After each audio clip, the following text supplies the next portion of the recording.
Hello, everybody, and welcome. I am the Shy Hat, and this is HackerFrogs.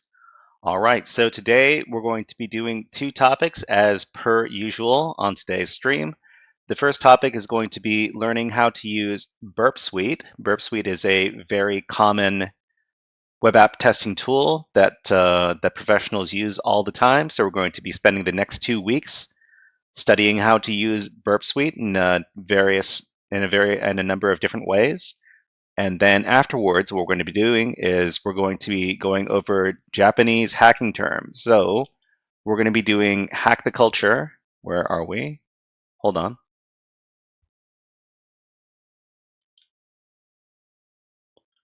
So this is Hack the Culture, and in the second hour of today's stream, we're going to be learning how to hack in Japanese. So we're going to be doing some research. We're going to learn how to say all of our common hacking lingo in Japanese. To people who don't know, I used to live in Japan for a couple of years, and I was teaching English over there. So I'm not exactly unfamiliar with the Japanese language, but I don't exactly speak it fluently. But we're going to be going over how to say some of these terms in Japanese because, well, Japanese seems like a very it kind of conjures up kind of like cyberpunk vibe, and people like to think that that Japan might be highly technologically advanced. So we're going to learn how to speak the lingo, as it were. So that's going to be the second hour of today's stream. In the first hour, let's go over to the presentation. So this is the 7th Intro to Web App Hacking workshop. In the previous workshop, we learned about the following web app hacking concepts. All right, we learned about blind SQL injection, Boolean-based, is a type of blind SQL injection where the only output that is returned after an SQL statement is whether the query returned true or false. So we learned about this kind of web app exploit, and we also learned about the other blind SQL injection, time-based. Time-based SQL injection is a type of blind SQL injection where we give the database software an instruction to return a delayed response, and if so, we know that the attack was successful. The last thing we learned about was out-of-band SQL injection. It's a type of SQL injection where the output of any SQL queries can be passed to services outside of the web app's network.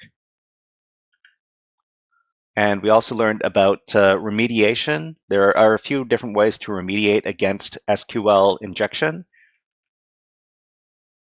But on to this workshop's topic. In this workshop, we're going to be taking a look at Burp Suite, an industry standard app used for web app security testing. So originally, we were going to use the Burp Suite basics room, and the last time I taught this particular workshop, we did use the Burp Suite basics room from Try Hack Me, but that room has since gone from being free content to being premium content. So not everybody is able to access that material, so we're going to be improvising a little bit and using a different room to interact with Burp Suite. Okay, so what we're going to do is we're going to use the Damn Vulnerable Web App room. So that's going to be at the following address. I'm going to provide it to everybody in chat. If you want to follow along, you're going to need a registered account over at tryhackme.com. and then navigate to this link after you log in. The first thing we want to do is we want to start up our attack box. So the attack box is the system with Burp Suite that we're going to be using. So I want you to click on this Start Attack Box button right here. And then you want to go over to Task 1 in this room, which is called DVWA. You want to click on that, and then you want to click on this button right here, which is labeled Start Machine. So click on that. And those virtual machines are going to start initializing. It might take between 1 and 2 minutes for the machines to fully initialize. But in the meantime, let me do a little bit of promotion over here. So HackerFrogs has a Reddit page. It is located at reddit.com/r/HackerFrogs. And if you want to, you can go and join the community over there. We have, we're always talking about what we're doing. Our streaming schedule over there is updated weekly. We are currently in 2024, week 34, but every week we're going to be publishing our schedule, and that's going to be talking about what we're going to be studying during the during the during the during the HackerFrogs live streams. So today we're going to be doing Web App Hacking Basics 7, and then we're going to be learning to speak Japanese through hacking terminology. And then on Wednesday, a couple of days from now, we're going to be doing HackerFrogs Extra Credit. We're going to be using Burp Suite to solve some basic web app challenges using Burp Suite. That's what we're going to be doing in the first half. And in the second half, we're going to be throwing a little cyber OSINT party, open source intelligence, on our good friend Edward Snowden. So Edward Snowden is probably the most famous whistleblower in cybersecurity history. He talked all about the ways that the U.S. government was spying on its own citizens, and he was subsequently exiled. Well, I guess he self-imposed his exile, and we'll be talking a little bit about that on Wednesday. On Friday, we're going to be doing our free hacking day, and that's going to be during the evening. We're going to be starting at 8 p.m. PST. And first, we're going to be doing a machine from the Hack My VM website. And that's going to be the Volney machine, followed by more free hacking over at hackmyvm.eu. And we're going to be continuing our journey into the Venus CTF labs. We're currently at level 30 inside those labs, and I do believe it goes up until level 50 or so. So we're going to try to advance as far as we can into that CTF. That's going to be on Friday. So let's look back to our Try Hack Me webpage. So it looks like our attack box is finished initializing. We just need to click into this terminal and then click enter and then hit enter to close the terminal window. Next, we're going to click on this this button right here labeled View in Full Screen. And that's going to put the attack box in its own browser tab. Okay, that is what we want. And then we're going to start up Burp Suite. So we're going to be using Burp Suite and talking about it. So let's start up the Burp Suite. So to start up Burp Suite in the attack box, it's going to be this icon right here. It's labeled Burp Suite Community Edition. You just need to click on that, and that's going to start up our Burp Suite. So while we wait for this to load, we're going to go back to the Try Hack Me page. Now that our attack box is in its own web browser tab, we can click on this button right here labeled Exit Split View, and then we get our full web browser page back. That's great. So we've got our target IP address over here. That is what we want. Okay, so let's I have a little presentation, and we're going to be talking about all the different aspects of Burp Suite. So what is Burp Suite? Burp Suite captures and enables the modification of web traffic between the browser and the server and includes the following 5 tools for web app testing. So Burp Suite is made up of a number of different tools. So the first tool is the Burp Proxy. The Burp Proxy server is what enables web traffic to be captured and recorded. It sits between the browser and the server, enabling traffic capture.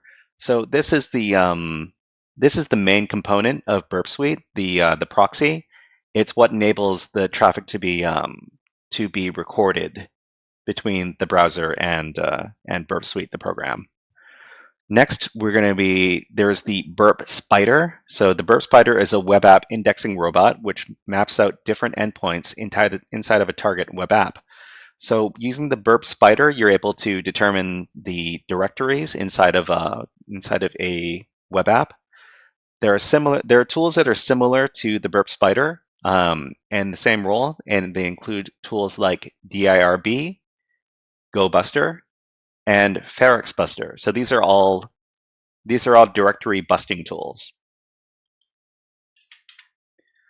The third tool we're going to be talking about is the Burp Intruder. So the Burp Intruder is a tool that can be used for different web brute forcing attacks with modular payloads and word lists. So the Burp Intruder is a very useful tool for doing brute forcing attacks, but there are similar tools out there, which include web app tools such as Hydra, WFuzz, FFUF, and a few more. All right, so the last thing we're going to be taking a look at is oh no, this is not. So the next tool we're going to be looking at is the Burp Scanner. The Burp Scanner is an automated web app vulnerability scanner, which tests all endpoints found in the web app for known vulnerabilities. So the Burp Scanner is a very powerful tool. Unfortunately, the Burp Scanner is not included in the Community Edition that is provided for free. You will need to pay a license in order to access the Burp Scanner. So there are similar tools out there to the Burp Scanner, and they include Nikto, OpenVAS, and Zap. So the last tool that we're going to be talking about today is the Burp Repeater. The Burp Repeater is a tool which allows for manual web request manipulation and testing. So a lot of the attacks that I use inside of Burp Suite are used inside of the Burp Repeater, and they allow you to replay different web requests and to send malicious payloads along with them. Similar tools to the Burp Repeater include Zap, Postman, and Charles Proxy, which I've never used before, but apparently it is a similar tool. Okay, so we're going to talk a little bit about some features of Burp Community Edition. Let's discuss the differences between the professional version of Burp Suite and the free Community Edition. So there are two different types of Burp Suite. Of course, the one that we're using right now is the Community Edition, which we do not have to pay for. So Burp Proxy, which allows capturing and modification of web content, is quite usable in Community Edition. This particular tool does not change between the Community and Pro editions. Burp Repeater, which allows modification and resending of specific web requests, is basically untouched in the Community Edition from its Pro Edition counterpart. Burp Intruder, which allows brute force attacks of web applications, is severely rate limited, but it can be used for demonstration purposes. So Burp Intruder is not something that is very useful as far as brute force attacks are concerned, especially if we're doing brute force attacks that involve a large number of payloads. Okay. In addition, there is a tool called Burp Decoder inside of Burp Community Edition, and it allows for the encoding and decoding of data into various formats such as URL, base64, binary, and more. There's also a feature called the Burp Comparer, which allows for word or byte level comparison between different pieces of data. So these last two, the decoder and the comparer, especially the comparer, I don't use it very often, but the Burp Decoder is useful sometimes when you want to convert data into different types of formats. There are a bunch of different web app based tools that do the same thing, but it's useful to have decoding capabilities inside of the app that you're using currently. Okay, and there is another tool called the Burp Sequencer, which provides analysis of randomly generated data, such as section tokens, for flaws, and we can analyze these tokens for flaws in its random generation. So this is another tool that I really haven't used too much before, but I suppose it would be very useful if you want to test against web session tokens, for instance. Okay, so we're going to talk briefly about installing Burp Suite. So while learning Burp Suite, it's recommended to access it via virtual machines, VMs, such as the TryHackMe AttackBox VM or the Kali Linux VM. So most of the time when I use Burp Suite, I'm either using it inside of the TryHackMe AttackBox, in which case it is installed on the system already, like over here. But otherwise, Burp Suite Community Edition is also installed by default on Kali Linux, which is the VM that a lot of cybersecurity students use to study. Even so, manual installation, download, and installation of Burp Suite. Manual installation and download of Burp Suite is available for all major operating systems from the Portswigger company website. So if you were to go over to portswigger.net, you could very easily find a download page for Burp Suite. So you would go to Products and then Burp Suite Community Edition.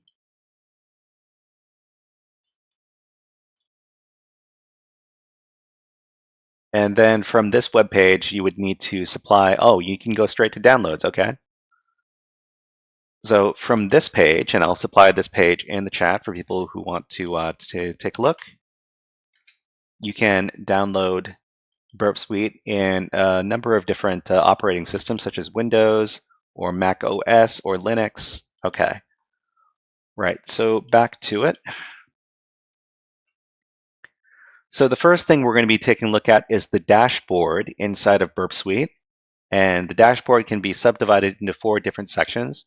So before we go through with this, let's take a look at the TryHackMe attack box where we've started up Burp Suite. So what we need to do when we first start up Burp Suite is we need to click a couple of buttons in order to bypass the start screen. So the first thing to do is to click on this button over here labeled Next.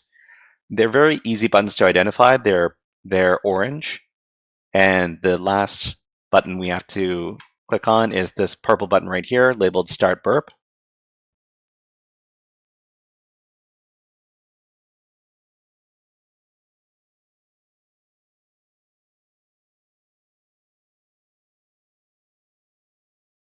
So this is going to take a little bit.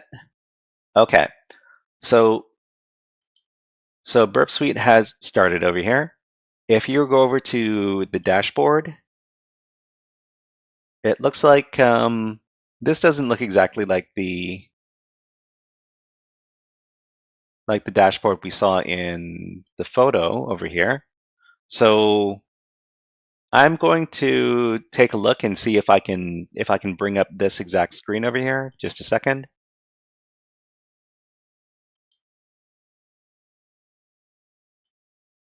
Okay. So let's see. So the dashboard is right here, and it looks like the dashboard has changed a little bit from the last time I saw it.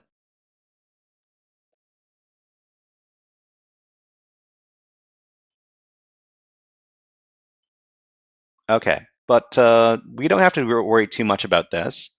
But I'll explain what is usually on the dashboard. So the dashboard can be subdivided into 4 different sections. So this is the task window, which keeps track of visited web pages in Community Edition.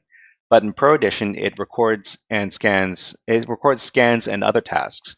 So we're looking at tasks over here. So over in our task window is located right here.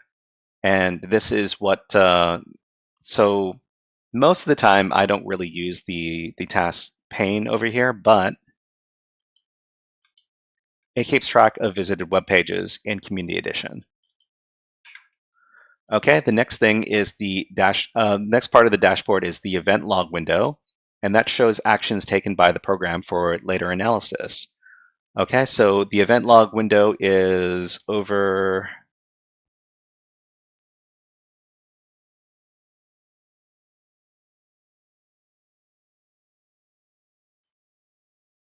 I can't quite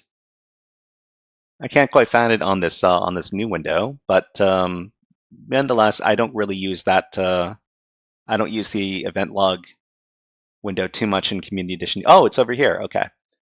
So this is new. I haven't opened this up in a while, but there is an event log over here. You have to open it up manually now. Okay, so the event log button is located over on the left-hand side at the bottom, and you can just click on it to open it up or close it. All right, so the event log is right here. Okay, next is the issue activity window, which is not relevant in Community Edition, but it displays vulnerabilities identified in the project scope in Pro Edition. So this is so as you can see, it says issue activity, pro version only. And this would be a number of issues that are identified by the scanner. But in Community Edition, this is not present. And lastly is the advisory window, which provides detailed information about the identified vulnerabilities, which once again is only supported in the Pro Edition. So this we don't have to take a look at this particular window pane inside of Community Edition. So over here, right, so we've got our issues window over here, and this is locked because we're using Community Edition. But we can still take a look at the event log over here.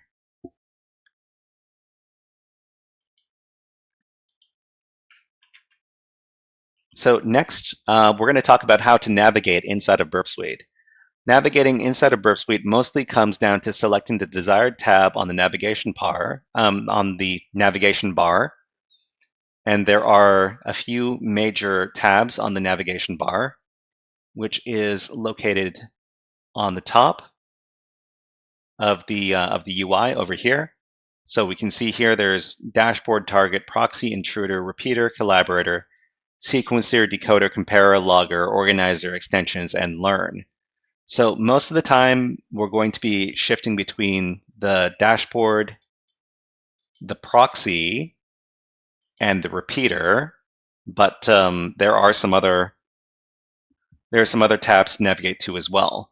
So mostly navigating is finding the right tab and sub-tab to navigate around Burp Suite.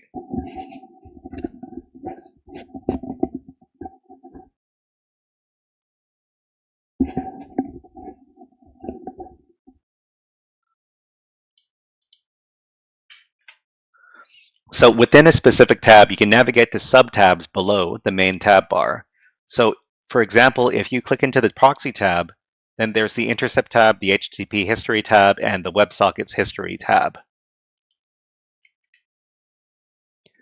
For example, in the proxy tab, there's intercept, HTTP history, and WebSockets, okay? So next we're going to talk about options inside of Burp Suite. This section is actually about the Burp Suite settings page. Settings can be accessed from the settings button on the top right corner of the UI. So inside of Burp Suite, there's a button labeled settings on the top right corner, which is right here labeled settings. You can just click on that.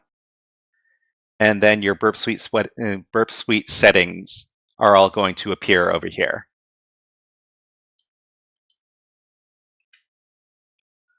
So once the settings page is opened,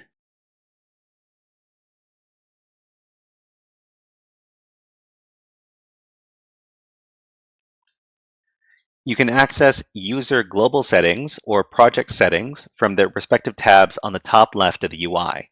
So over in our Burp Suite, so we can do all settings, user settings, or project settings. And if you click on one or the other, then you will see the different settings associated with the user settings and or the project settings, or all the settings. So let's talk a little bit about the Burp proxy. The Burp proxy allows web traffic to be recorded, reviewed, and replayed. One thing to take note of is the intercept is on button. So inside of the proxy intercept tab, there's this button right here labeled intercept is on. When intercept is on, each web request has to be manually allowed or dropped before the next can be sent. In most cases, we do not want this, and we should ensure that the intercept is on button is toggled off. So let's do that right now. Inside of your attack box, so we can just close out the settings. But under proxy and then intercept, there's this intercept is on button. It is blue what we need to do is click on it so that it is not blue anymore. So after it says intercept is off, and this is the setting we want because intercept is on is usually a bad idea. But let's go back. So connecting through the proxy, before the release of Burp's browser, Burp proxy needed to be linked to a proxy configuration in a regular web browser like Firefox or Chrome. Thankfully, these days, we can use the Burp browser instead of connecting Burp Suite to one of our web browsers. But this option does exist. One common proxy extension used to configure a proxy is called Foxy Proxy. So inside of our Firefox or other web browser, so say we have our Firefox over here. I'm going to just open that up really quick.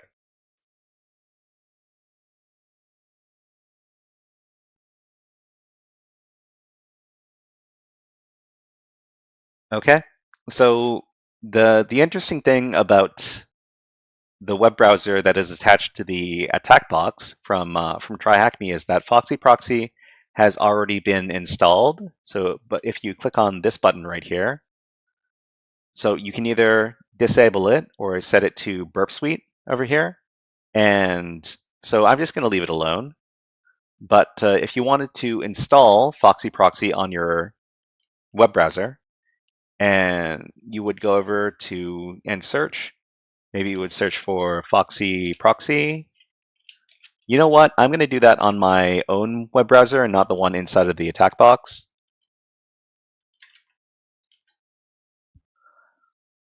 So you can probably find the website for Foxy Proxy, and I'll provide it in the chat for anybody who wants to take a look.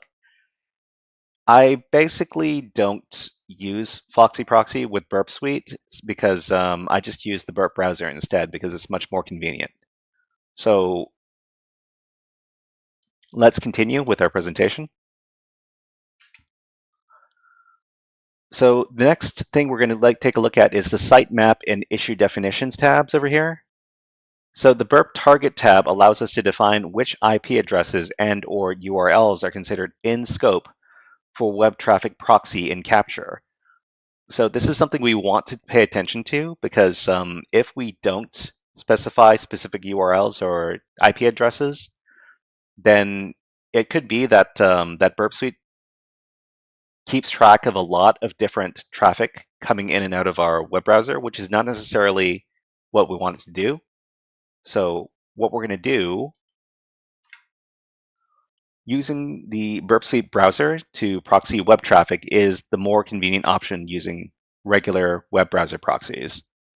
So before we do this, let's set a scope inside of Burp Suite, and we can do that by doing the following. Okay, so over at the TryHackMe DVWA page, this is the web app we're going to be scanning.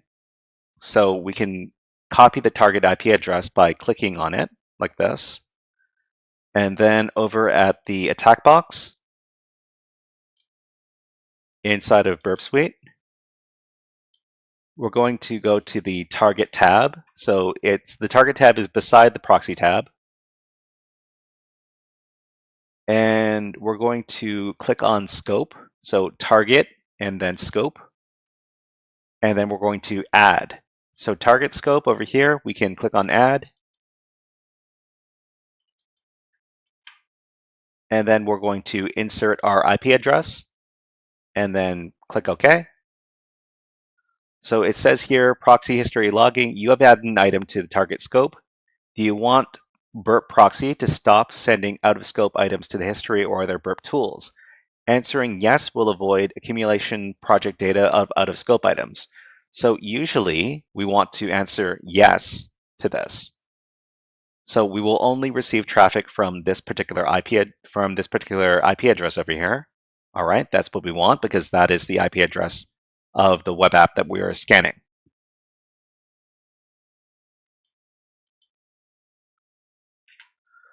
So using the Burp Suite browser to proxy web traffic is the more convenient option for over using regular web browser proxies.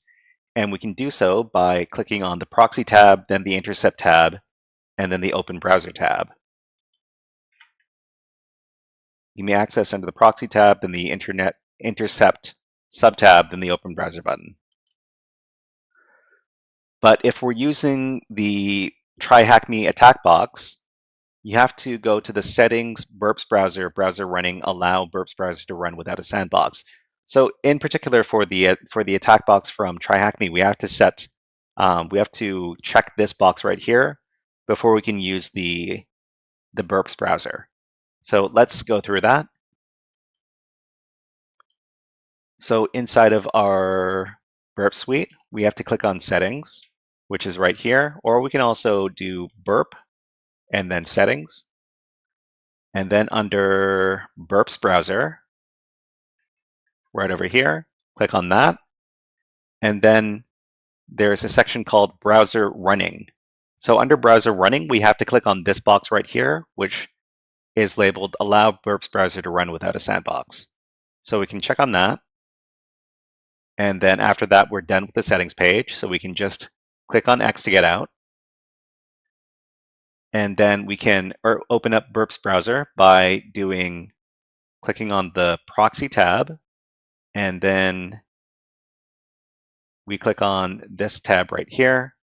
So the Proxy tab, then the Intercept tab, and then this button right here labeled Open Browser. So after we click that, it's the Burp browser might take a little while to initialize. It's not usually super fast on the attack box.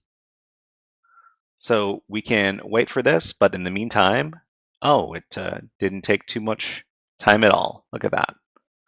So this is the Burp browser, and the Burp browser on the taskbar for the attack box is this blue chromium icon right here.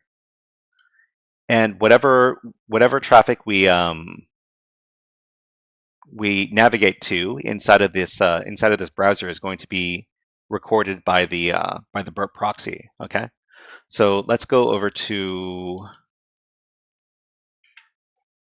scoping and targeting. In most cases, we want to set a scope for our testing and exclude all traffic that is outside of the URL or IP address of the scope. So we did that a little bit earlier. We want to target and then sitemap in Burp Suite, target and then sitemap.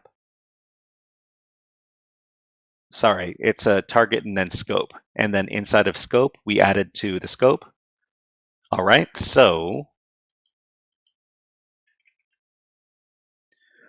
we can manually set a scope by using the target scope, and include in scope add button. So it's this, and then press add. Okay, so one reason why it's preferable to use Burp's browser to proxy web traffic is because it avoids some setup steps such as downloading and configuring HTTPS certificates. Because otherwise, your own browser doesn't want to visit HTTPS sites when you're using the proxy. So this is by using the Burp browser, you're able to avoid these setup steps, which are kind of a pain to set up yourself. So example attack. So the last task in this room is to perform a web app attack on the room's associated web app. So instead of the Try Hack Me Burp Suite Basics room, we're using the DVWA room. Okay. So what we're going to do is we're going to demonstrate. So over in Burp Suite, we're going to minimize this, and then we're going to navigate to the IP address. So we've got our IP address over here. I'm going to prefix it with HTTP, and this leads to the DVWA, the Damn Vulnerable Web App. So remember, if you've used the DVWA before, then you know that the username is admin, and the password is password. Okay, then click on login. So an interesting thing is that because we set this IP address as our scope, we should be able to find these web requests inside of our Burp Suite. So if we go over to Burp Suite, and then we go over to target sitemap, then inside of the sitemap, we're going to see all of the different endpoints that we accessed and all the different web pages that were loaded up while we were interacting with this website. So all we did was that we navigated to the landing page and then we logged in, but we were able to determine so many different endpoints. Okay, so in addition, over in the proxy and then HTTP history tab, so it's going to be proxy and then HTTP history, we're going to see that these are the endpoints that we visited personally. And for instance, this post request right here to login.php, and I'm going to close this. Okay, so we see that there is a request and a response.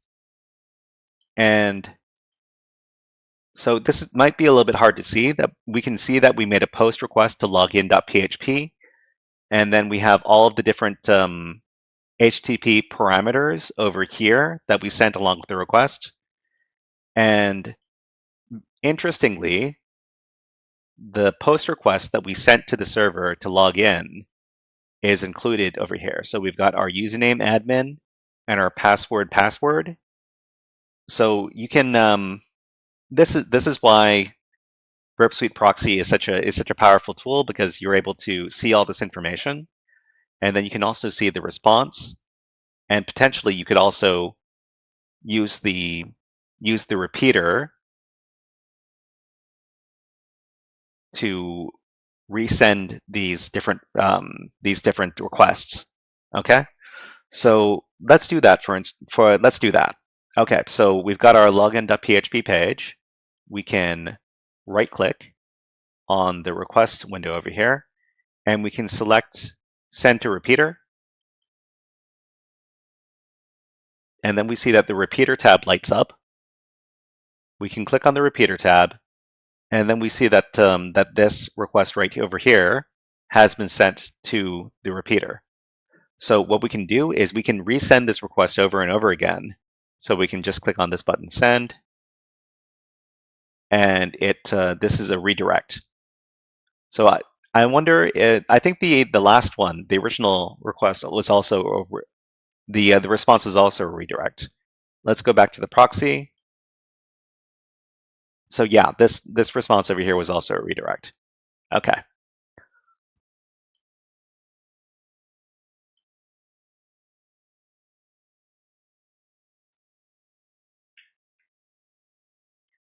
So we're going to be learning a little bit more about how to use Burp Suite in the future, but let's talk about some things that we learned in today's workshop. So Burp Suite is the industry standard software framework for testing web apps. It includes many different tools, but the Burp tool that enables the rest of the framework is the Burp proxy. And the Burp proxy enables web traffic to be captured and reported. It sits between the browser and the server, which enables traffic capture. In the next HackerFrogs After School Web App Hacking Workshop, we're going to be learning more about Burp Suite, more specifically the Burp Repeater tool. Okay, so if you want to study more, on Wednesday we're going to be solving some basic challenges using Burp Suite, and we're probably going to be working more with the Damn Vulnerable Web App.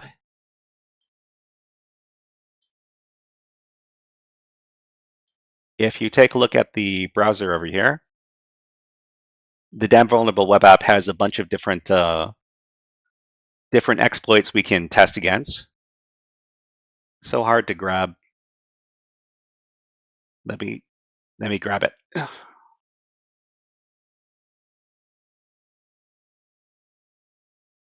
Okay, so we can make it a little wider.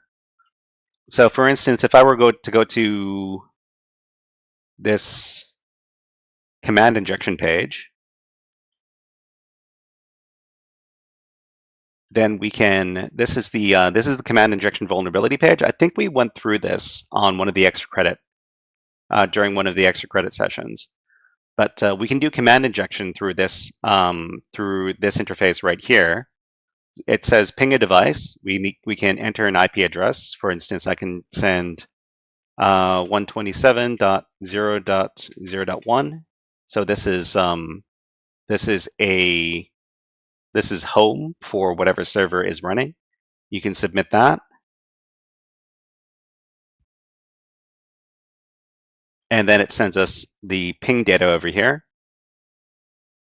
But more importantly, we can see all this stuff inside of Burp Suite as well.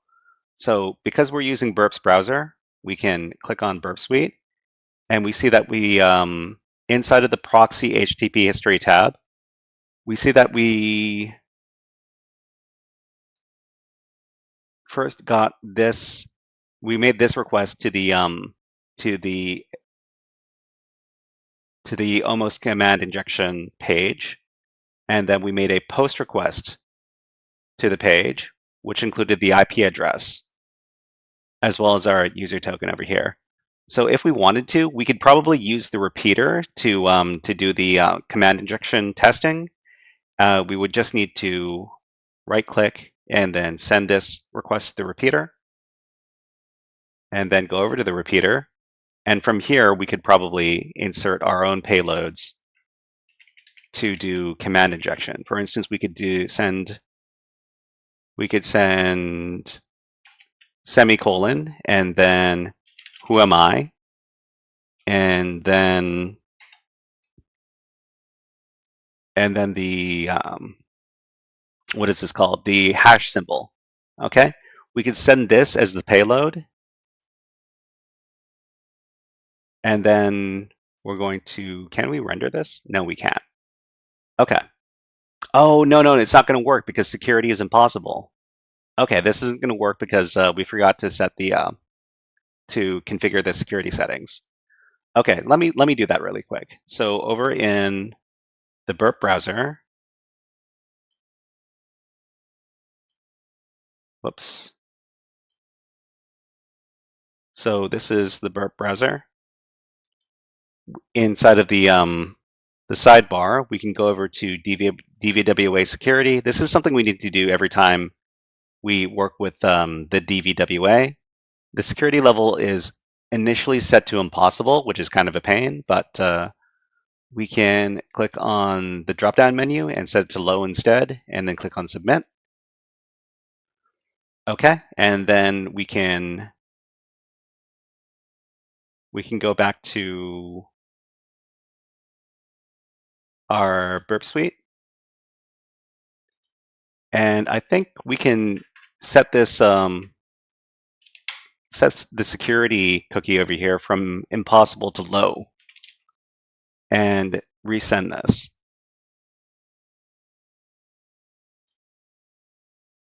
Okay, so this works. So now that we changed our cookie around,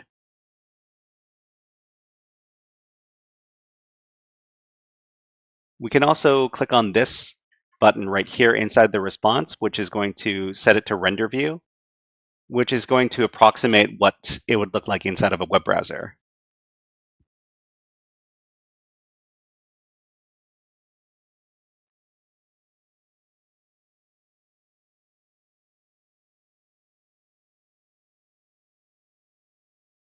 Okay, so we send this. Let me see if I can.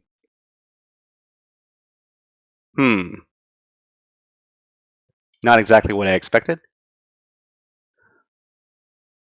Okay, but anyways, we're going to be closing out this section of the stream. We're going to be back on Wednesday, and we're going to be practicing more with Burp Suite and the damn vulnerable web app, probably to test out Burp Suite and to become more familiar with it. Okay, So everybody, thank you very much for watching this portion of the stream. We're going to be switching over to our second topic a little bit earlier than usual. But, well, thank you very much for attending this part of the stream. And we're going to switch it up, and we're going to start playing some music again.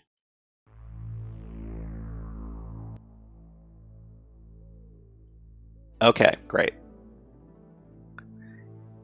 Additionally, we need to change up our overlays.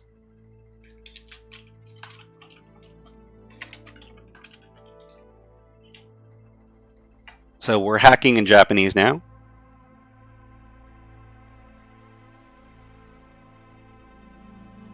And this is Hack the Culture.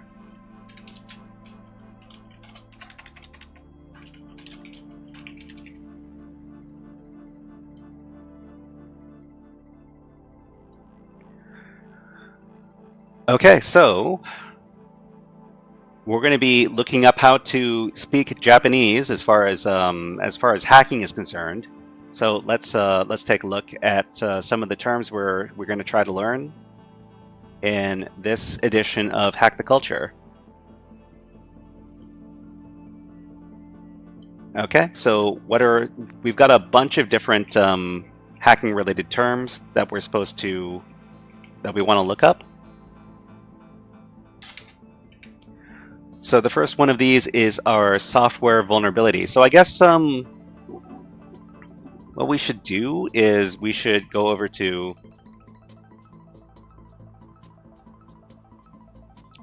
Google Translate.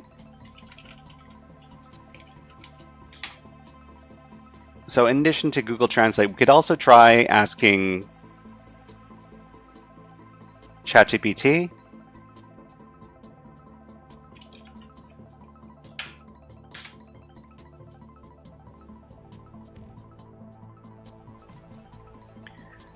Okay, for example,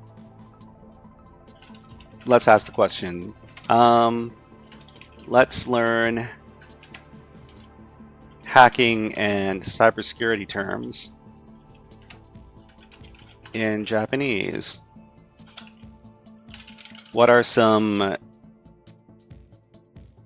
basic phrases and vocabulary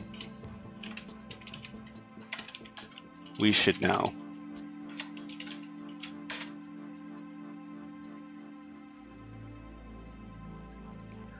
Okay, learning hacking and cybersecurity terms in Japanese can be really useful, especially if you're engaging with Japanese content or communities. Here's a few basic phrases and vocabulary to get you started. Okay, so we've got cyber security, okay, which is cybersecurity. Hacking, which is hacking, and the people are known as hacker. All right, we've got malware, which is malware, and virus, which is virus. Okay, so we've got ransomware, which is ransomware, and phishing, which is phishing, and exploit,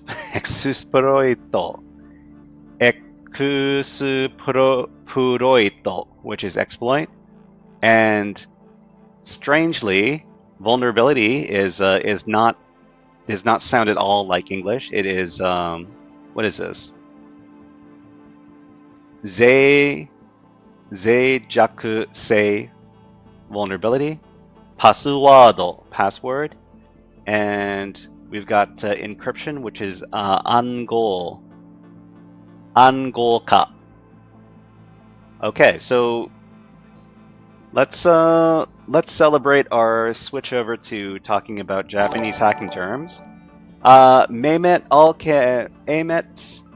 Ali Khan, thank you very much for the subscription on YouTube. Thank you. And let's give you an all the things for your lovely subscription. Thank you very much.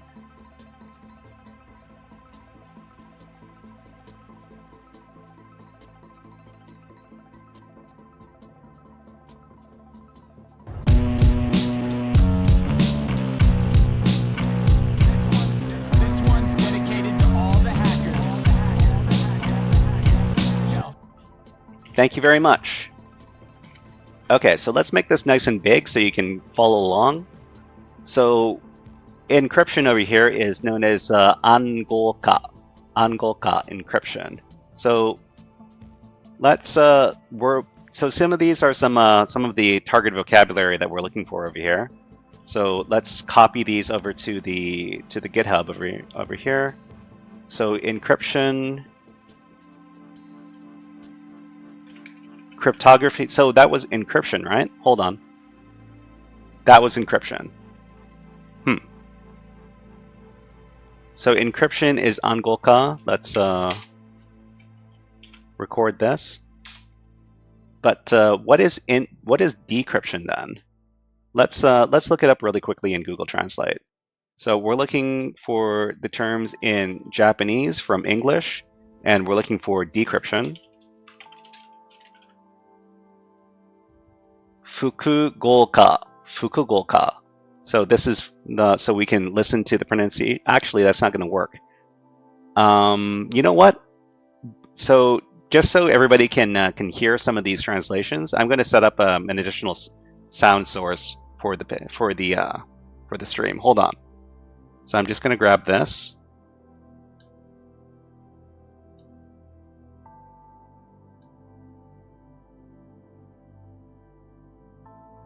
Let me do a little bit of resizing.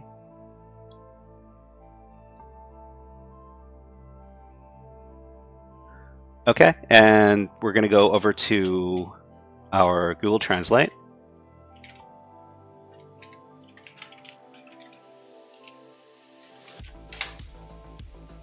Okay, and now I need to connect this to my stream. Just a second.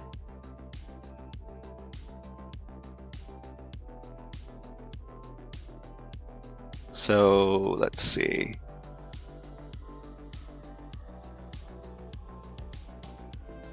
Okay, so this is Google Translate. I'm going to connect this just... Okay. So you should be able to hear this now if I were to... This is decryption. Okay. Fukugoka. Did you hear that? I hope so. Fukugoka. So this is Fukugoka, and this means decryption in Japanese. So let me just copy this so I can supply it to our GitHub page. You know what? I might do the GitHub page. Hold on. This is Fukugoka, and this is decryption. Let me commit these changes, and then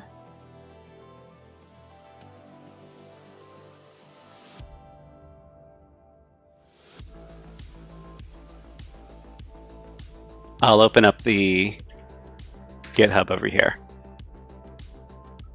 Okay. So now I'm going to, this seems to be,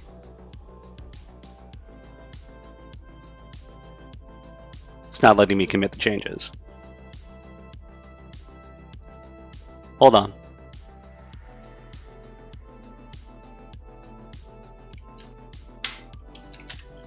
Okay, copy this.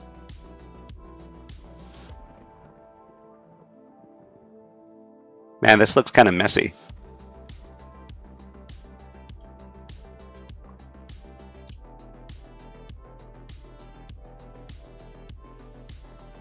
Oh, am I not? No, I should be logged into GitHub over in here. Okay, so now I can start editing. Great, great, great. Okay, let's make this nice and big. Okay, so let's continue. Where did we leave off? So I'm going to grab my ChatGPT, and my Google Translate is over there. Okay, so let's see. Okay, this is what we're looking at. Okay, so we've got our common phrases. We've got our encryption, decryption, our password. So we've got our network attack, which is network攻撃, which is network attack. Okay. We've got, oh, this is useful. Unauthorized access, which is 不正アクセス, 不正アクセス, unauthorized access. This is a useful phrase.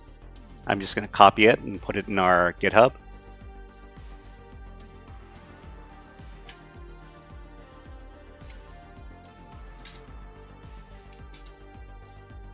Okay, so next, what else do we have? We've got data breach. We've got data breach. Hold on, I'm gonna get rid of this. Make this bigger. Okay, so this is not English anglicized Japanese over here. This is data breach, and it's called the Joho Roe. Joho Roe data breach. Interesting. Let's add this to the pile.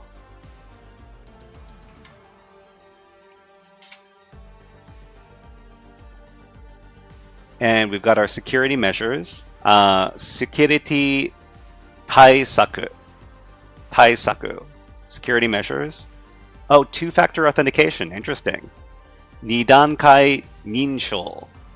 Nidankai. So nidankai means second level. And I guess ninshou means authentication. So two-level authentication. Nidankai ninshou.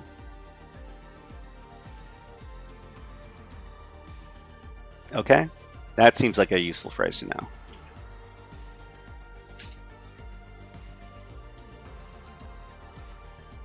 So okay, we've got our firewall apparently is firewall.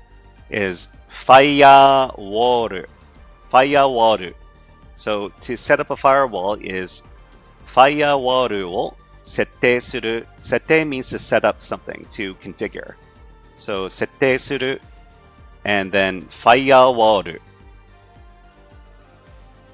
That's definitely a useful phrase.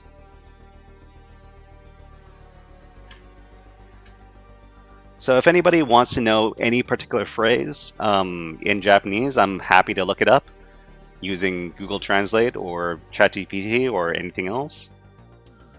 So we've got encrypted communication, which is angoka. So angoka we saw was encryption. And sushin is communication. So sushin means to communicate, and angoka means encrypted, or to be encrypted. So this is definitely another useful thing to know if you're trying to learn cybersecurity and Japanese cybersecurity terms. Okay, so let's include this.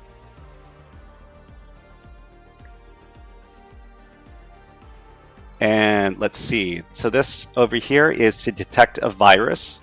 ウイルスを検出する to detect, I suppose. Let's just throw this into Google Translate. 検出 to detect. Okay, so it's pronounced like this. 検出する Right. Okay. And we've got our back door, which is just pronounced bakudoa. So let me take note of this. So this really takes me back. I used to live in Japan, and I used to speak Japanese on a daily basis, but I really haven't had too many opportunities these days because I don't live in Japan anymore. But this is fun. Okay, so we've got our technical term zero-day attack, which is called zero-day kogeki. Kogeki just means attack in general in Japanese. So this is the zero-day attack. Let's just plug this in. These are really fun. Okay, so we've got so DDoS attacks are just DDoS kogeki. Not super exciting. For the rest of these in this list, it seems that they're all just Englishified Japanese over here.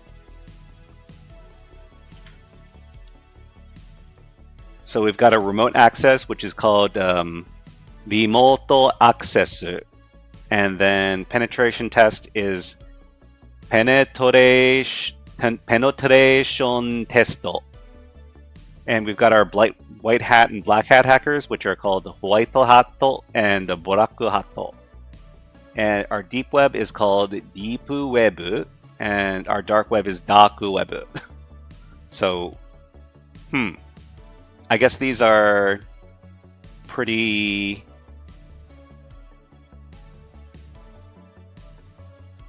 not something you need to remember a lot about actual Japanese in order to talk about these things.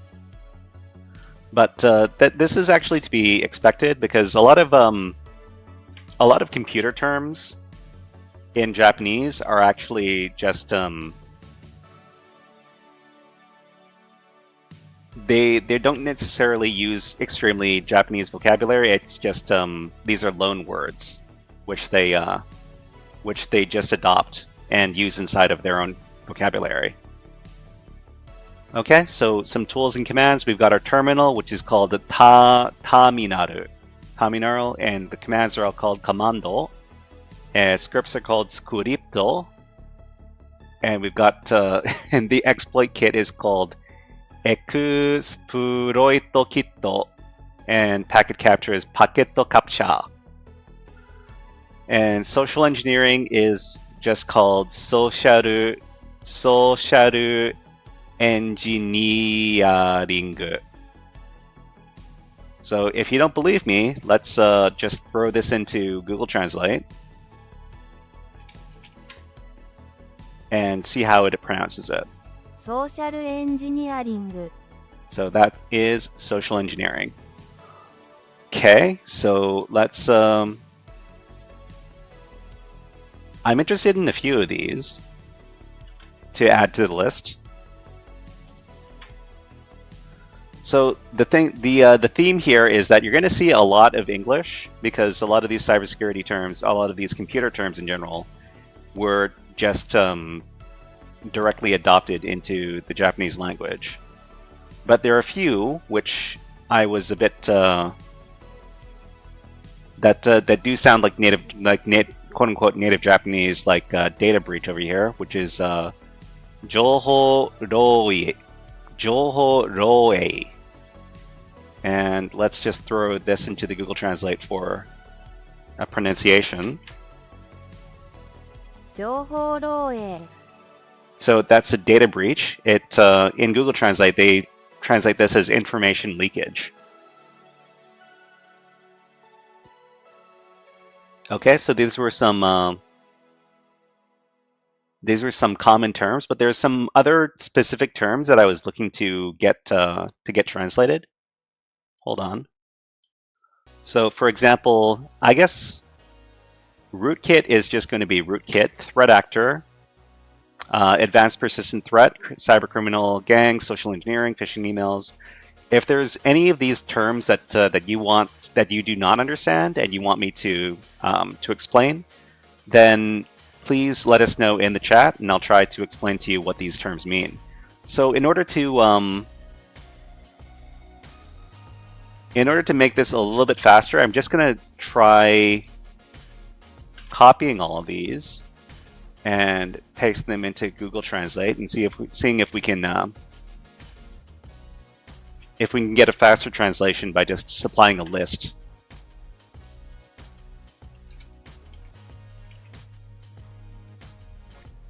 Okay, so I don't know if these are going to be accurate or not. In the past, Google Translate was not super accurate but I suppose Google Translate has become more accurate over time, now that it's been used for a number of years. So let's see if we can. So I've got this list over here. I'm going to open up a second Google Translate window, just so I can throw specific terms in there that we need to check. So, okay, let me turn down the music a little bit. Okay, where were we? So advanced persistent threat is called an APT. I wonder what this term right here is going to, if it's going to translate to the same thing as APT, advanced persistent threat. From Japanese to English.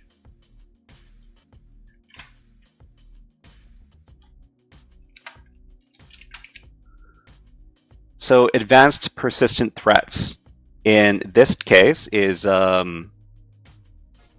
高度で貴族的な脅威. This sounds like a pretty rough translation, but in Japanese, I guess you would pronounce it as this. 高度で持続的な脅威 So I guess 高読 is 高度is high, is I think this is high level or high degree, and 脅威, this section right here is probably the thing that means the threat. Persistent is probably this one right here, jizoku teki, which means something that is persistent. But let's isolate these. So persistent is jizoku teki, and then kyoi is the threat. Okay. All right. So let's. So APT group is. Hold on.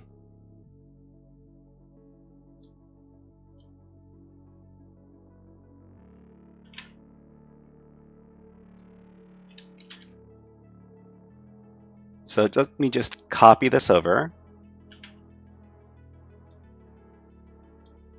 Advanced persistent threat, which is this, which is pronounced like this.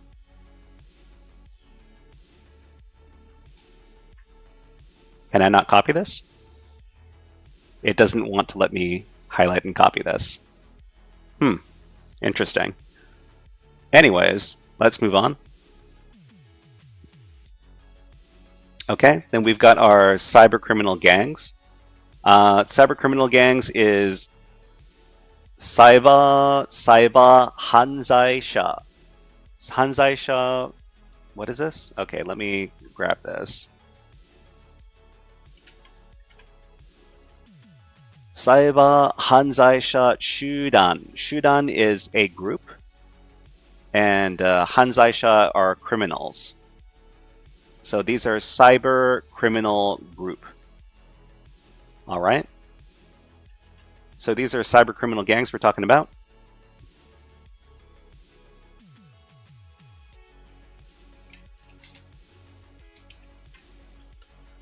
So how do we pronounce this again? Cyber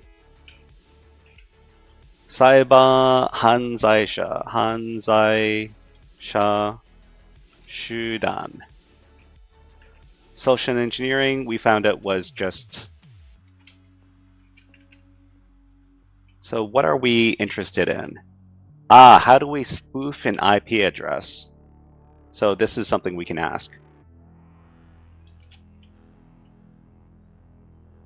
So in English, we want to spoof an IP address. So IP address, IP アドレスを偽装する. So what does 偽装 by itself mean? 偽装 probably means to fake something. To disguise. Okay.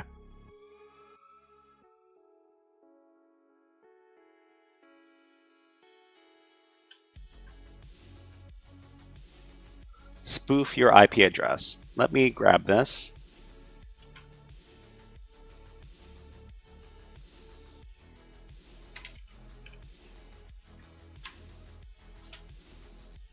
So this is IP address を偽装する. So this is spoof an IP address. IP アドレスを偽装する. So we've got our cryptography and hashing. So let's figure out how to talk about this.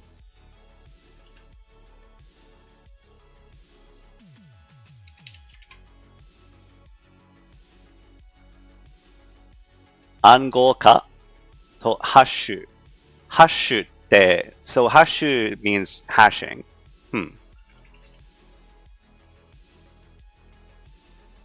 So if we talk about a password hash, I'm just gonna make sure. Password hash. Password hash. So a hash is hash in Japanese. Hold on. Okay. So cryptography and hashing is Angolka. Angolka. Angolka to hash. So that's encryption. So I guess cryptography is also Angolka. So let's cryptography. Cryptography is Angolka.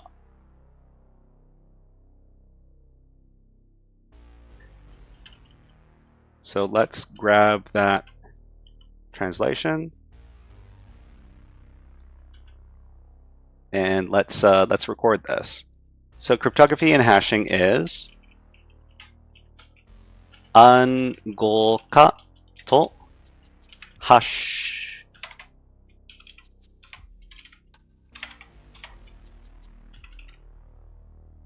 To hash. Okay, encryption and decryption is Angolka for encryption and Angolka for encryption and Fukugolka for decryption. So we learned about the 0-day exploit, which was the 0-day kogeki. 0-day kogeki, which was, we recorded up here. Where was it? Here we go. 0-day kogeki. Okay, so let's see. To break into a computer server, how do we break into a secured So I suspect that server in Japanese, a computer server, is called saba, but let's check. So we've got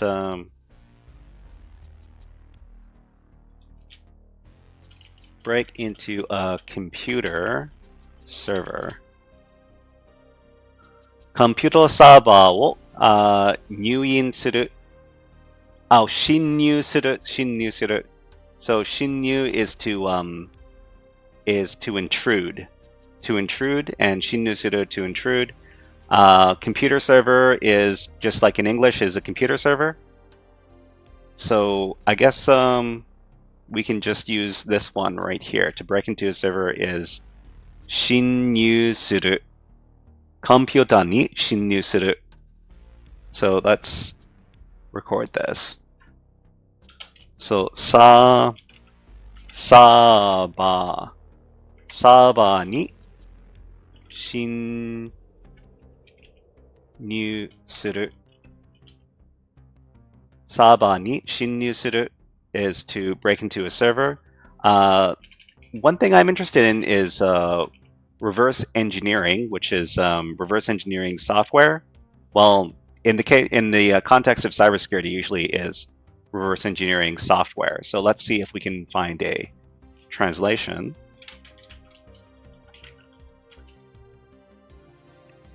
So this is an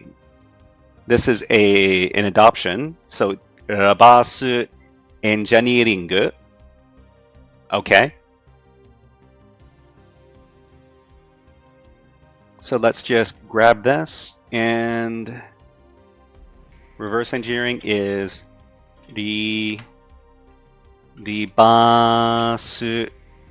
engineering.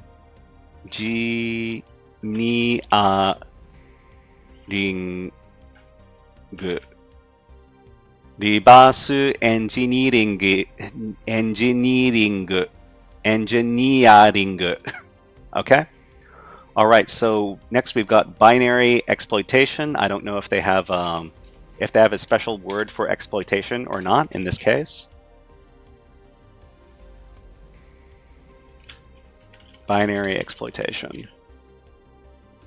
Binary exploit. So exploitation is just called exploit. So binary exploit.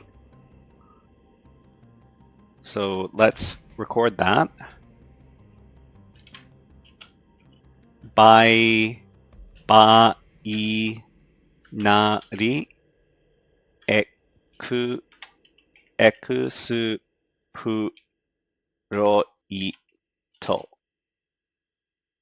Binary exploit.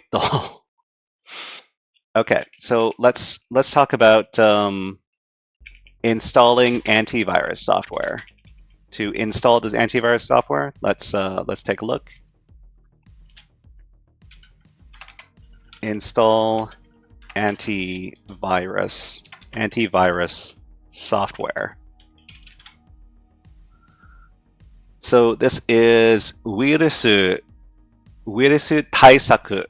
Taisaku, I guess taisaku means anti.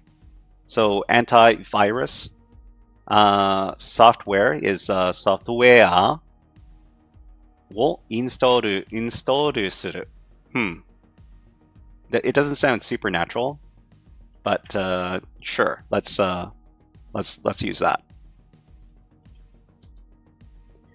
In addition, if anybody here does study cybersecurity and does speak Japanese, and you see something that looks really weird, please let us know, because we are by no means experts in either cybersecurity or Japanese. So we're happy to take pointers from anybody who knows better. So virus is ウイルス. This is 対策ソフトウ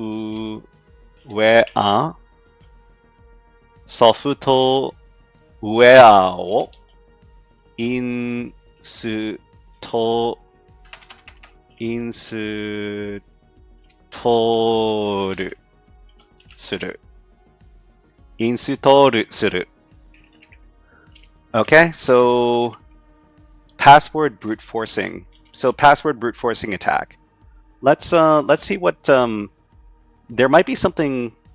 I hope it's not just English when we ask what this is. Password brute forcing attack. So password brute force attack.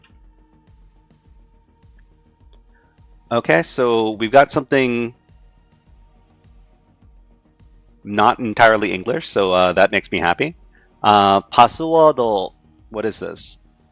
総当たり攻撃.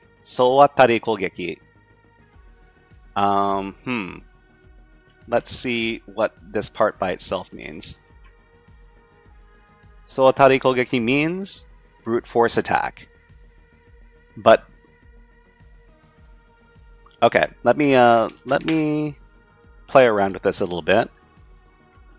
So to break into the user's account, we used a brute force password attack. So when we typed out the sentence here, brute force password attack, it translated it as brute force password attack. So let's say we decided instead to use the phrasing brute force attack on the username and password.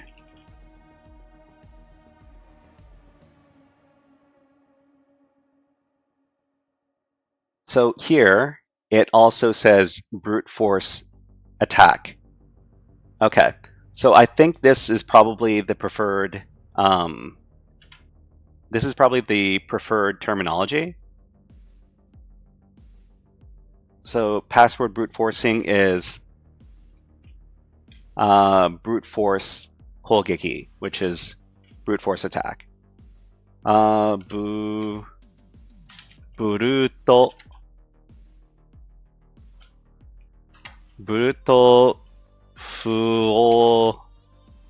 force 攻撃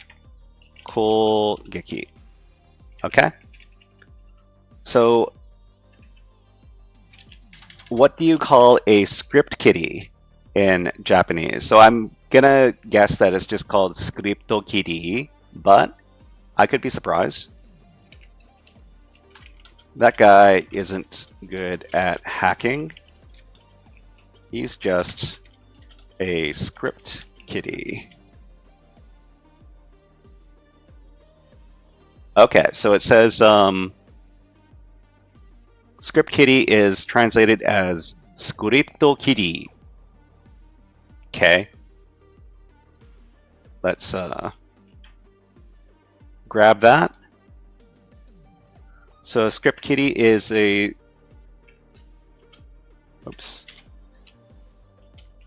scripto kiddie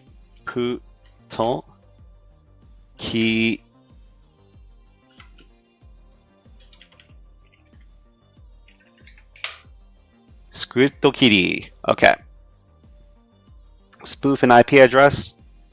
Okay. Hashing and cryptography. 0-day exploit we got up there. So we don't need that. Okay. So what about a botnet? Botnet is going to be bottoneto. The hackers used a botnet to help in their attack. So, ボットネット。So, ハッカーたちは、ボットネットを利用した。ボットネットを利用した。So, botnet is ボットネット。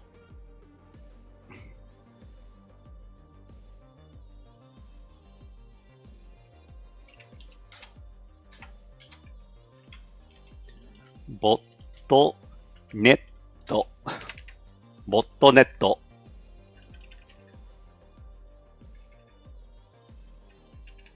Okay, so we've got our firewalls, we've got our malware payloads. Oh, malware payloads.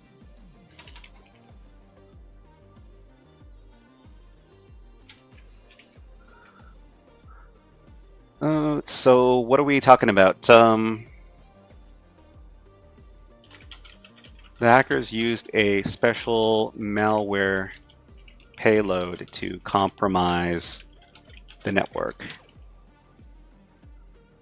Okay, so these hackers use a special malware payload. So I guess they just translate it as malware payload.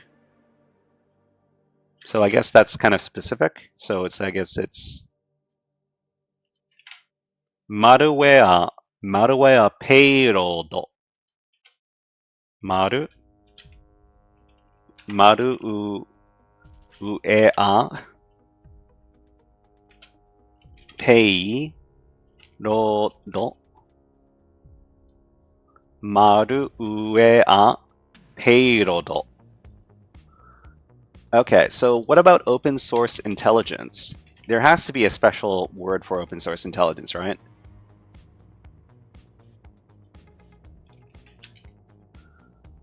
So you can find people using OSINT, which is publicly available information.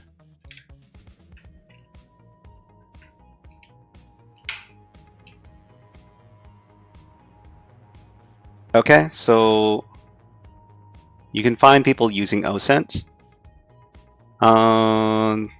救って人を見つけることができる。So OSINT is not OSINT is just called OSINT apparently. which is kind of disappointing. But if we were to literally translate this, maybe it'll give us something different. So OSINT, as people know, is open source intelligence, which is just called open source intelligence in Japanese. That doesn't help too much. Okay. Oh, what about doxing? So doxing might be just called doxing.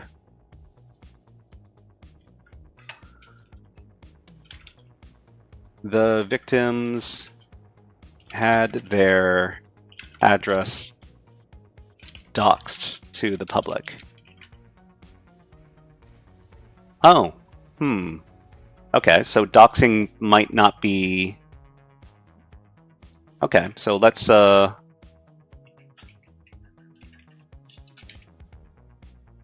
doxed is 個人情報を明かした. 個人情報 means personal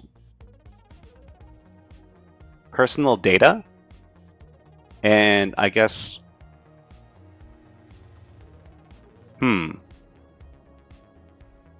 akashita means, I guess, to be revealed.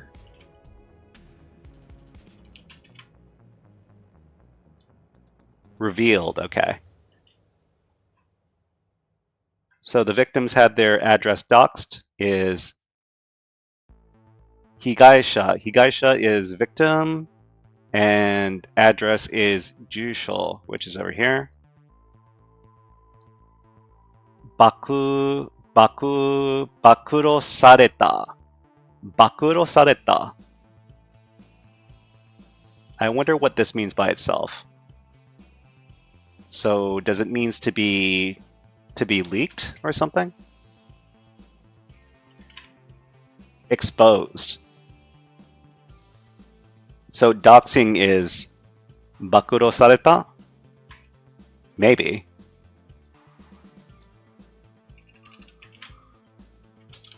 Bakuro sareta. I want to figure out what the exact term is. So let's write up a little sentence in English.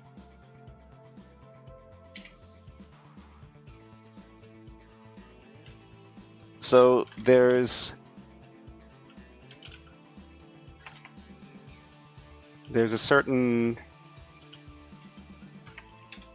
term called doxing, which is the exposure of a person's information.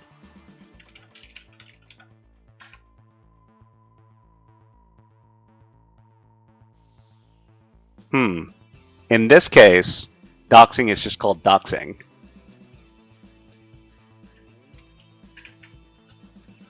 Please be careful not to dox your personal information when you go on live broadcast.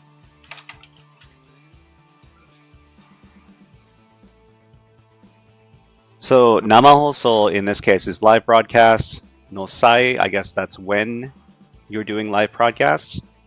Kojin joho.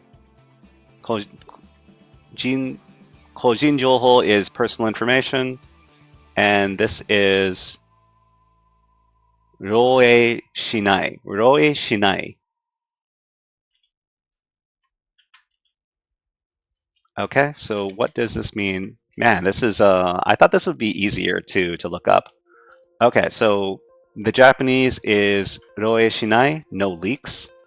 Roe means to leak. Oh, okay, so maybe doxing can be called roe, to leak.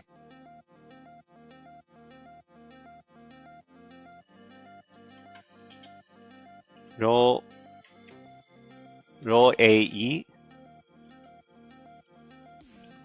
And that means to leak.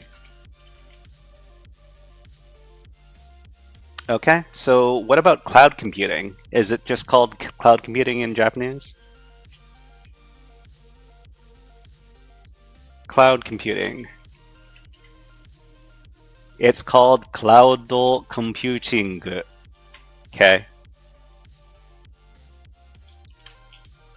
Cloud computing.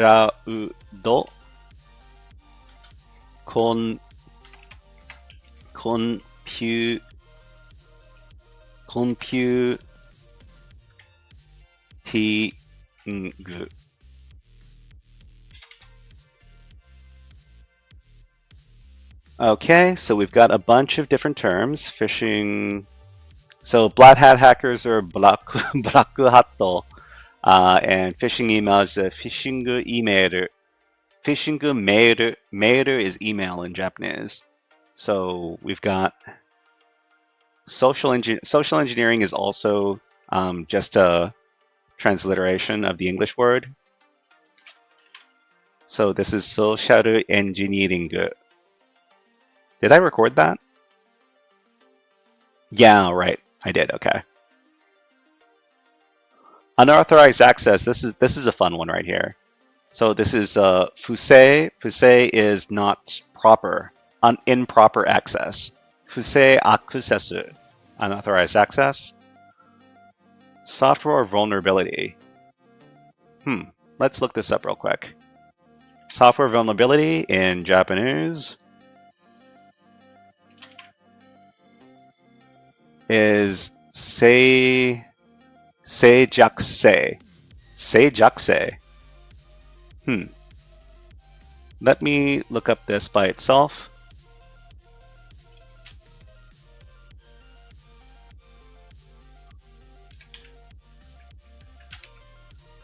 Seijakusei just means vulnerability. So let's record this. This is more interesting than just some transliteration. Okay. So software vulnerability is sofuto uea software no seijakusei vulnerability.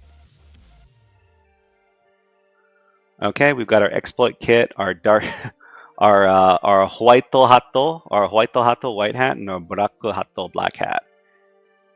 So our root kit. What about rootkits? Well, it's probably just called a rootkit, but who knows? It could be something completely different. Rootkit. Okay. Rootkit, rootkit. Threat actors and advanced persistent threat. Threat actor and advanced persistent threat might be different. Let me get the pronunciation of this really quick. I think this was kodo de. What was this again?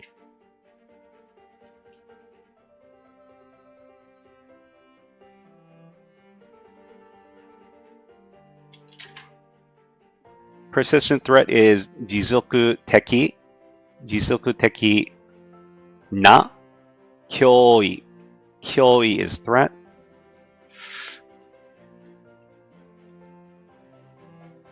Jizoku teki na kyoi. Like that? Yeah. Jizoku teki na kyoi. Persistent threat. But what is a threat actor?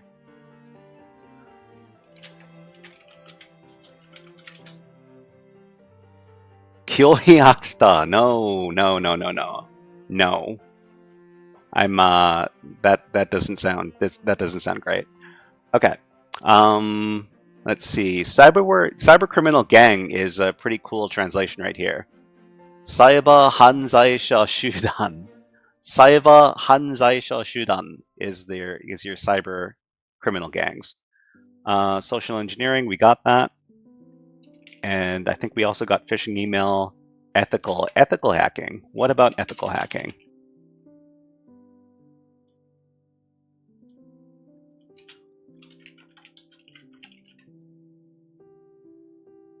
So ethical hacking is 倫理的な hacking. Okay. 倫理的な. 倫理, I suppose 倫理 means ethical. Teki is to encompass, I guess. 倫理的な hacking.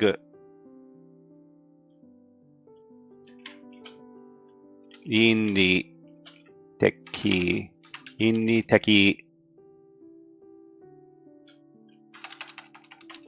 的な hacking. Okay. Got our black hat hackers and our white hat hackers. And we have our key logging software. I hope it's not called key logging software.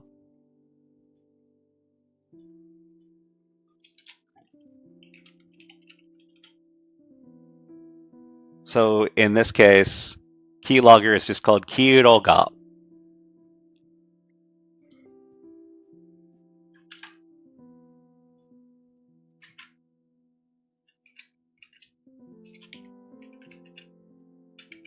Okay, and what about to jailbreak a smartphone?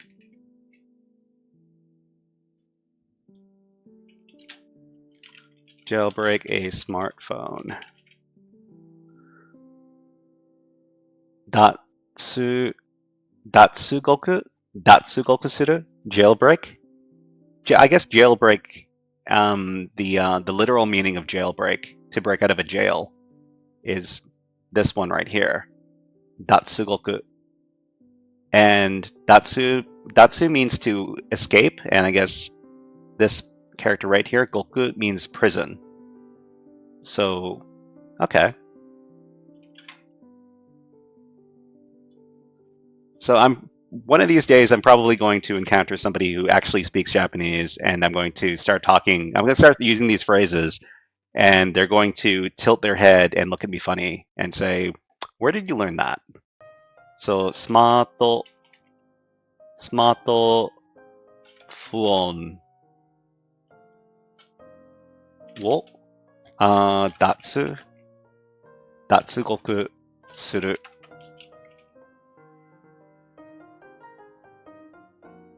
Okay, we got our botnets, our DDoS attack, network firewalls, malware payloads, spam email. Spam email, I think spam is just called spam in Japanese, as far as spam emails are concerned. Spam email. Spam mail. Spam mail. Spam mail. Spam mail. Okay, so we've got our doxing, our threat actors, our advanced persistent threats, or reverse engineering, keylogging software. Okay, so what other? Let's start asking ChatGPT more. Okay, so we've got our ChatGPT over here. Oh, two-factor authentication. This was good. Nidankai ninshou. Okay. These terms will give you a solid foundation in understanding and discussing cybersecurity in Japanese. Oh, you know what? We didn't ask about the term cybersecurity in general. So cybersecurity, well, it's just going to be called cybersecurity. Cybersecurity.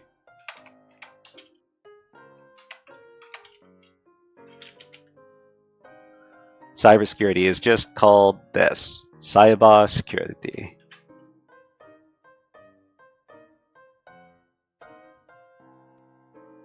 Hold on.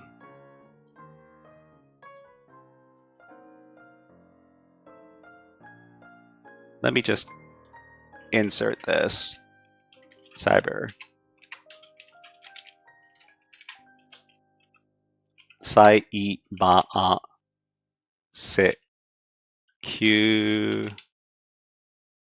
security.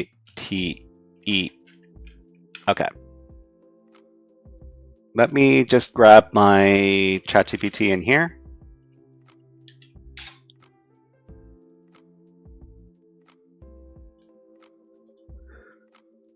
Okay, so really quickly, ChatGPT, can you tell me what is the cybersecurity security and hacking scene like in Japan? So ChatGPT is pretty bad about telling people about cultures that are outside of the Anglophone cultures because it has limited information about these things because there's less training data. But let's see what it says about the cybersecurity and hacking scene like. This seems like a bad answer. A blend of traditional and modern elements. Okay. So Japanese government has been proactive in enhancing cybersecurity. Sure, okay. Corporate sector, large corporations in Japan, particularly in industries like finance, technology, and cyber. Okay, cybersecurity faces various cyber threats, including phishing, ransomware, and advanced persistent threats. Organized cybercrime groups from other countries often target Japanese businesses and infrastructure. Japan has a growing community of ethical hackers. Events like, oh my god, Secu Inside and Code Blue are popular, bring together cybersecurity professionals and enthusiasts from around the world. There are CTF competitions, of course. Japanese teams often ranking high in international contests. These events foster a strong competitive hacking culture. The underground scene, okay. Does have an underground hacking scene, sure.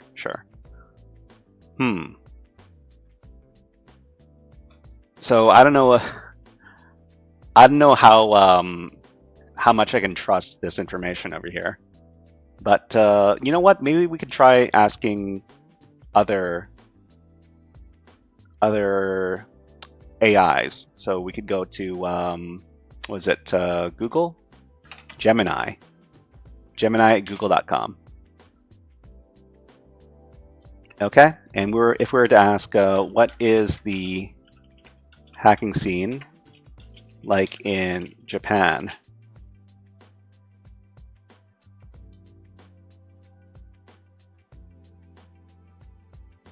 Okay, and just for fun, we're gonna have Google Gemini read this out for us because I want to take a little water break. Wait, can I not ask it to speak to us? Here we go.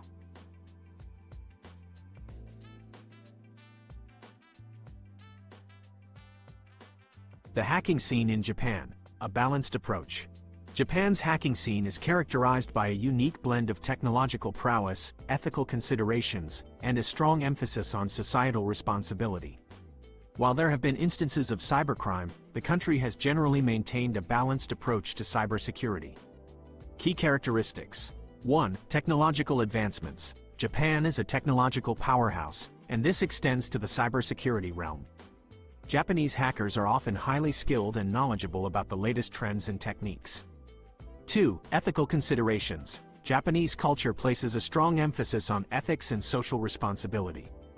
This often translates into a more restrained approach to hacking activities, with a focus on ethical hacking and penetration testing.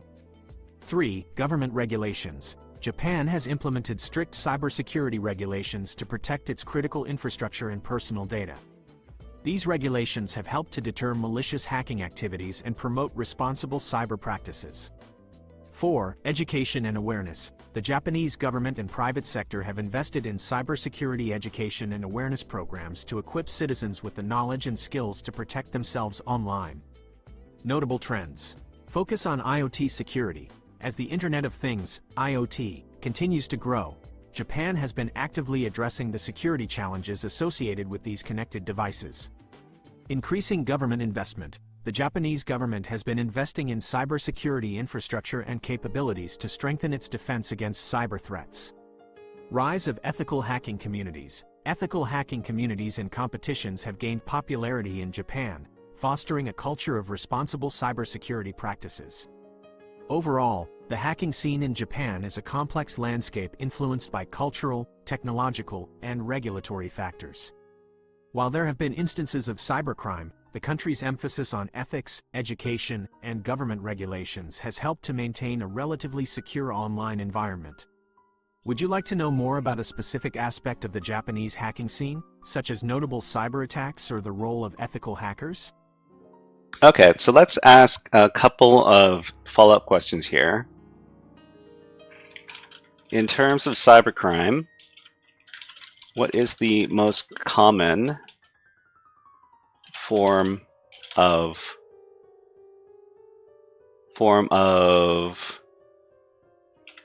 cybercrime in Japan? Okay, oh, ransomware. Ransomware has emerged. Okay, let's save my vocal cords a little bit by listening to this answer.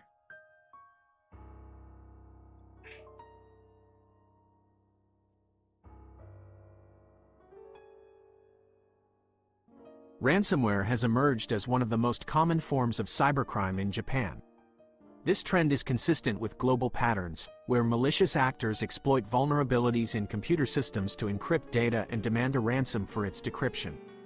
Other common cybercrimes in Japan include phishing, deceiving individuals into revealing personal information through fraudulent emails or messages; fraud, misrepresenting information to gain financial advantage, such as online banking fraud or credit card fraud; identity theft, unauthorized use of someone's personal information for fraudulent purposes; child exploitation, online distribution or possession of child sexual abuse material. While Japan has made significant strides in cybersecurity, the increasing sophistication of cyber threats continues to pose challenges for the country. Okay, so I think we've gotten a number of great terms as far as Japanese cybersecurity and hacking terms are concerned. So I'm going to save this out. This is not it's not the prettiest document to look at, but let's see if we can clean this up a little bit before we commit this to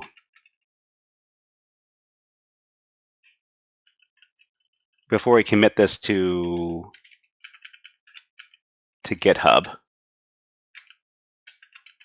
Cloud computing virtual machines. I guess we didn't look up virtual machines, but I guess it's just gonna give us just a second. So this is virtual machines is Kasol machine. Kasol machine. Okay, let's use this in a sentence. So when learning cybersecurity, it can be useful to make use of virtual machines, otherwise known as VMs, in order to study in a sandboxed environment.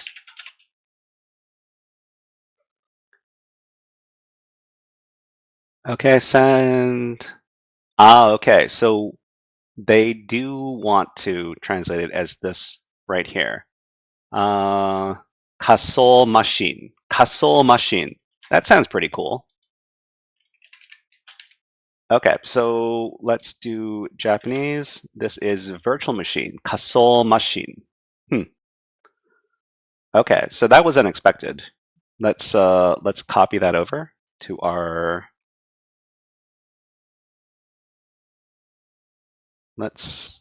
I'm gonna start up my music again because the music seems to have stopped. Let's go with their Let's go with the chill playlist. No, let's do the lo-fi playlist. Okay. Let's start it up. Hold on.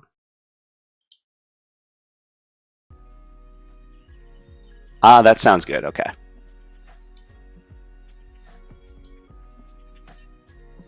So the virtual machine in Japanese is called the Kasol machine. Kasol.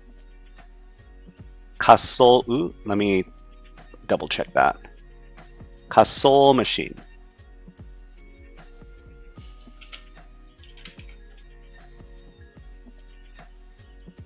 Kasol machine. Virtual machine. Okay. Okay, so let's save this out. Commit the changes. All right, so we've got a little bit of time left. What I'm going to do is I'm going to introduce the HackerFrogs theme song that I've been coming up with. So let me just grab the file that I've been working on.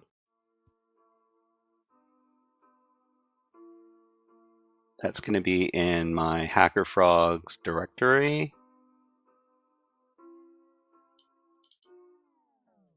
Okay.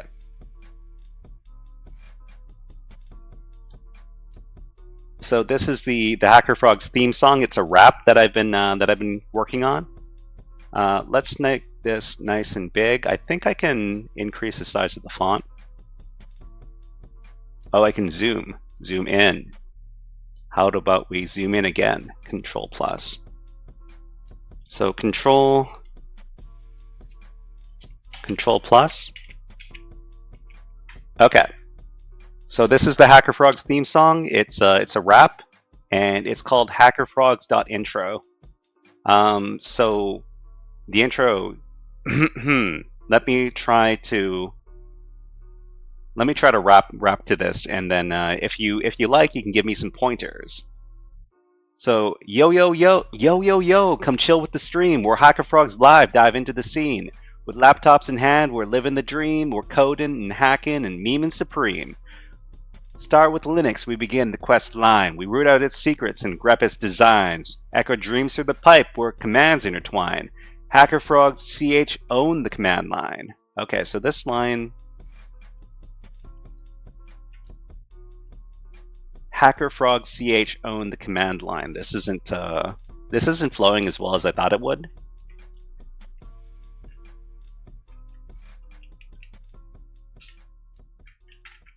HackerFrogs. Start with Linux.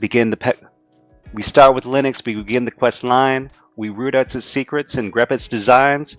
We echo dreams through the pipe where the commands intertwine. This is also a bit long. There's too much. There are too many syllables in here. Echo dreams through the pipe where commands intertwine.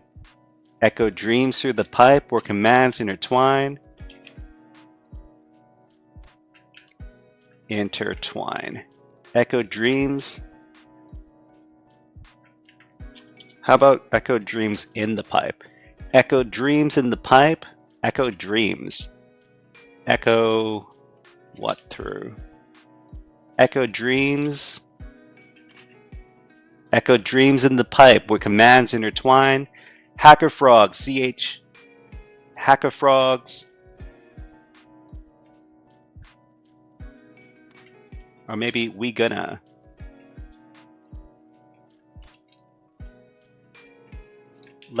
How about let's CH own? Echo dreams in the pipe or commands intertwine. Let's CH own the command line. That's not as, I really need to change this. So flow isn't good. CDs to success, we're the best, no stress. Promote away our limits, put our skills to the test. With pseudo power, we surpass the rest. We're Ghost in the Shell, CLI Conquest. So this is okay. And then we move into the chorus, and in the chorus, We're HackerFrogs. We code and we hack. From Python to Linux, there's no turning back. Web app flaws, requests we can track. We're hacking the planet. Hip hop and attack. Web app flaws, requests we can track. We hacking the planet. Hip hop and attack. Okay, then we move into verse 2. Switch up to Python. Got that syntax. Switch up to Python. Get that syntax on lock. Throw out the semicolon. Indent the code block. Compiler not found, interpreters rock. Python does everything except overclock. So, switch up to Python, got that syntax on lock. Throw out the semicolon, indent the code block.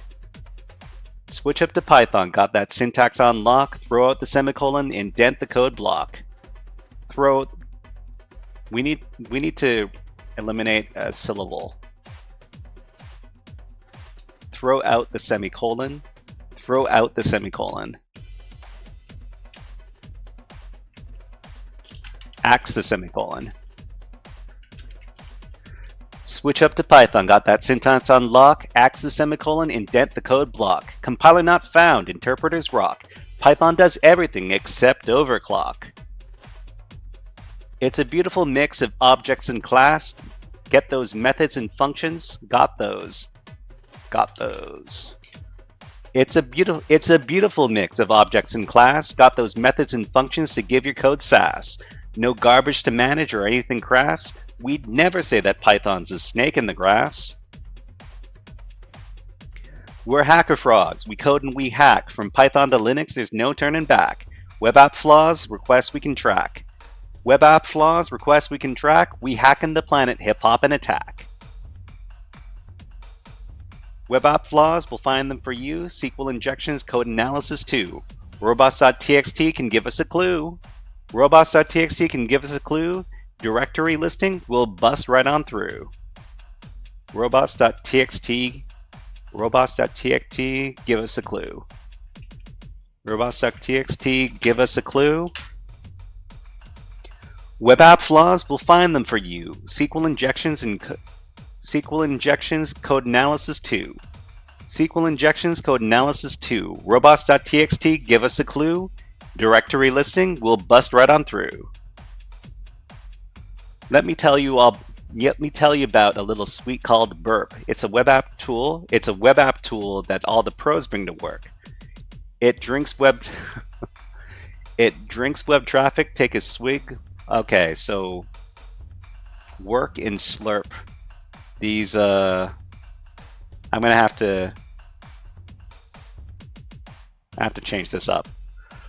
But yeah, I'm gonna be working on this HackerFrogs theme song for a little bit because I really want to be able to play this before when I start the streams. It's just a fun little thing so that people can get hyped up when we start our live stream. Thank you very much to everybody who came by today. I hope you had fun learning about Japanese hacking terms and also learning about Burp Suite. We're going to be back on Wednesday when we're going to be doing what exactly? Well, it's all over here in our HackerFrogs Reddit page. So this Wednesday, we're going to be doing some, we're going to be solving some web app challenges using Burp Suite for our extra credit class, and then we're going to run the Cyber OSINT party on Edward Snowden. So easily the most famous whistleblower in cybersecurity history. All right, so to everybody, thank you very much for coming, and we will see you next time. Hope everybody has a great week and happy hacking. Let's take ourselves out with Hack the Planet.